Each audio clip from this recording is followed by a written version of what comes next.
हमारे GST law में export करने पे रिफंड मिलता है।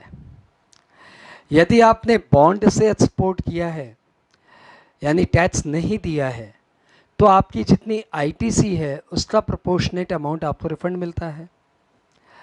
और यदि आपने आईजीएसटी पे करके एक्सपोर्ट किया है तो जितना भी आपने टैक्स पे किया है उतने का आपको रिफंड मिल जाता है। अच्छा, इस पूरे एक्सपोर्ट के लिए जो रिफंड का प्रोविजंस है उसमें हमारे जीएसटी लॉ ने 2017 में रिपैट्रिएशन ऑफ सेल प्रोसीड्स का क्लॉज नहीं डाला था। ये रिपैट्रिएशन ऑफ सेल प्रोसीड का क्लॉज हमारे इनकम टैक्स लॉ में भर भर के है, परंतु जीएसटी लॉ में नहीं है। लास्ट में ने रियलाइज हुआ कि ये मिस्टेक हो जा रही है, बिकॉज पब्लिक कुछ भी फॉल्स प्राइस लगा के एक्सपोर्ट कर दो, कौन सा पैसे लेके आने हैं। तो अल्टीमेटली इन्हें ये चेंज लाना पड़ा। Now what is the change? This is the basically amendment language where, ये लॉ की लैंग्वेज है, where any refund of unutilised ITC और IGST on export has been paid, यानी रिफंड आपने कर दिया है, but the sale proceeds of such export has not been realised in full और in part within the time allowed by FEMA, then the person to whom the refund has been made shall deposit the amount so refunded to the extent of non-realization of sale proceed along with interest within 30 days of the expiry of sale period.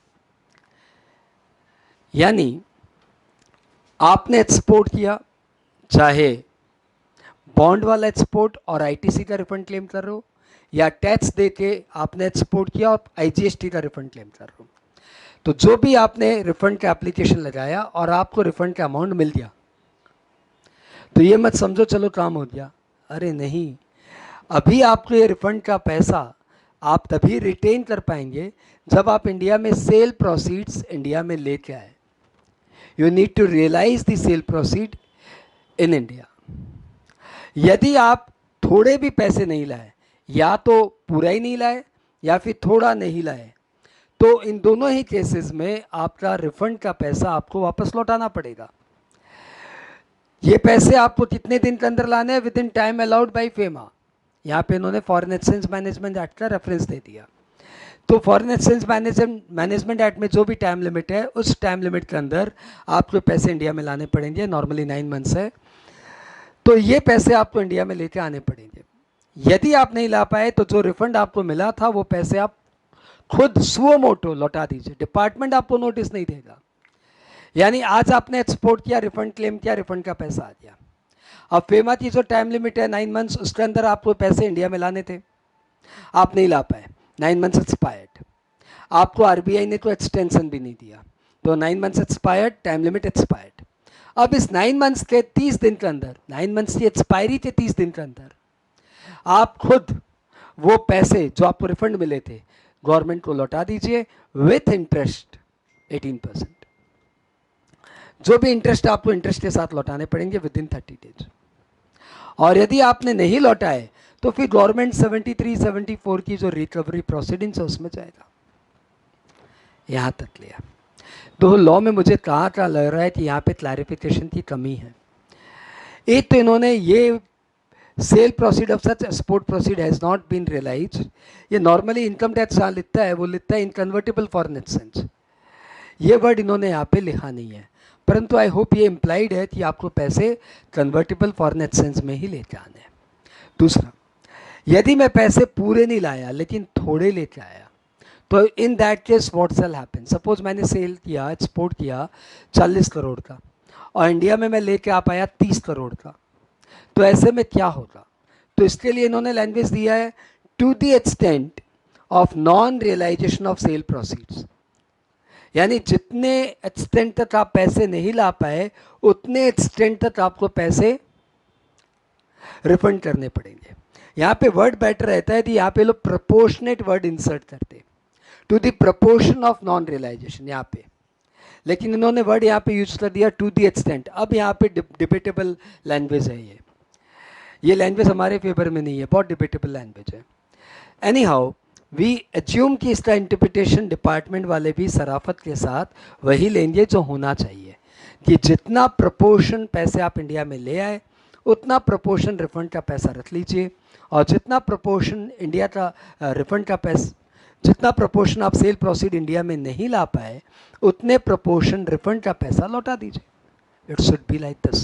So proportion word is missing here. Extent word थोड़ा सा improper है, confusion create कर रहा है. Proportion word should be there. Anyhow, as a student आपके लिए काम की बात इतनी सी है कि यदि आप एक्सपोर्ट करते हो तो अब आपको एक्सपोर्ट का जो एक्सपोर्ट मनी है वो आपको रिकवर करके इंडिया में लेके आना है with in the time allowed by FEMA. और यदि आप नहीं ला पाते तो जो आपने रिफ़ंड का पैसा क्लेम किया है वो गलत हो गया, तो रिफ़ंड का पैसा आप इंटरेस्ट के साथ गवर्नमेंट को लौटा दीजिए.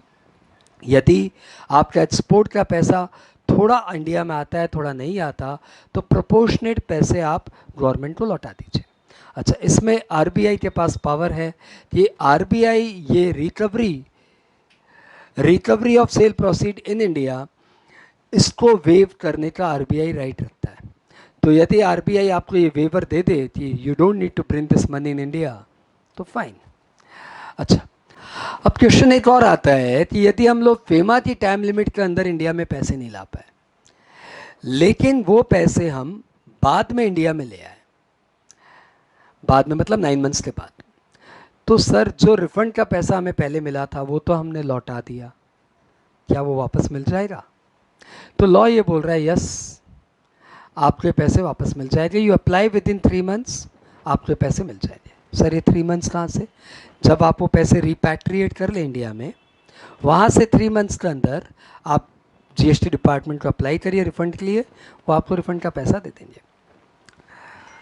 एक क्वेश्चन और आता है कि सर कब तक, सपोज ये पैसे मुझे 9 मंथ्स में लाने थे, मैं नहीं ला पाया, 9 साल बाद ये पैसे मैं रिकवर करके लाया आफ्टर 9 ईयर्स, तो क्या अब वापस रिफंड का क्लेम लगा दूं? Answer is no.